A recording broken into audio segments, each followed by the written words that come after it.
Zee 24 तास एक पाऊल पुढे।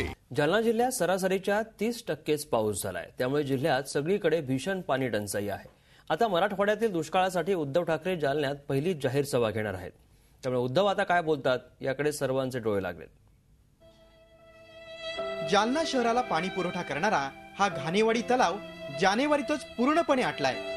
तलाव कोरडा पडल्यानं शहराला आता महिन्यातून कसं तरी एक दिवस नळाला पाणी येतं, त्यामुळे नागरिकांची पाण्यासाठी चांगलीच पायपीट होते। विहिरी कोरड्या, हापसे बंद अशी संपूर्ण जिल्ह्यातील स्थिती आहे। जिल्ह्यातल्या 8 तालुक्यातील 1100 गावांमध्ये पाणी टंचाई निर्माण झाली आहे। सर्वच गावांची आणेवारी 50 पैशांपेक्षा कमी आहे। टंचाई निवारणासाठी अजूनही थातूर-मातूर नियोजन करण्यात आलंय।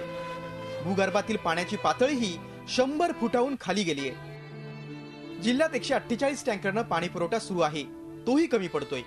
एका टँकरची किंमत आता हजारावर गेली आहे। त्यासाठी सुद्धा आता आठवडाभर आधी बुकिंग करावी लागते। नागरिक या सगळ्या प्रकारानं प्रचंड त्रासलेत। आमच्या इथे बोरला पाणी येत नाही, पुन्हा नळालाही पाणी नाही। आमच्या अशा अडचणी चालू आहेत ना, आम्हाला पाण्याची खूप अडचणी, त्याच्यामुळे आम्हाला पाण्याची गरज आहे। काही नगरपालिकेवाले लक्ष देत नाहीत। नगरपालिकेचे तर 2-2 महिने पण पाणी येत नाही आणि बोरला तर नाहीच आहे।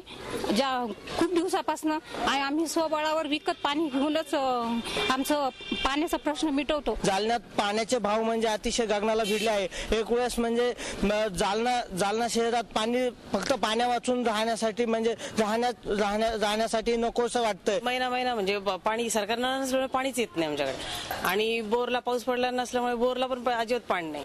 दुष्काळामुळे खरीप आणि रब्बी हे दोन्ही पिकं वाया गेली आहेत। मका, ज्वारी, कापूसही पूर्णपणे जळून गेलेत, तर मोसंबीच्या बागा करपल्यात। या दुष्काळामुळे ग्रामीण भागात आता रोजगाराचा एक गंभीर प्रश्न निर्माण झालाय। दुष्काळाची भीषण स्थिती पाहून बुलढाण्यातील खडकपूर्णा धरणातून जालना विभागाला पाणी देण्याची घोषणा उपमुख्यमंत्री अजित पवारांनी केली आहे। बुलढाणा जिल्ह्यामध्ये असणाऱ्या तालुक्यांची दुष्काळी परिस्थितीचा विचार करून त्यांचे टँकर आणि त्यांच्या पिण्याच्या पाण्याच्या योजना चालू ठेवण्याच्या करता लागेल तेवढं पाणी त्यांना ठेवलंच जाणार आहे। परंतु तेवढं ठेवून पण काही पाणी शिल्लक राहतंय, तेवढं मात्र एक शेजार धर्म या नात्याने आपल्या जालना जिल्ह्यातल्या 3-4 तालुक्यामध्ये देण्याचा आमचा प्रयत्न राहणार आहे। जानेवारीत ही स्थिती तर पुढे काय होणार ही चिंता जिल्ह्यातील नागरिकांना सतावते। झी 24 ताससाठी विशाल करोळे, औरंगाबाद। झी 24 तास एक पाऊल पुढे।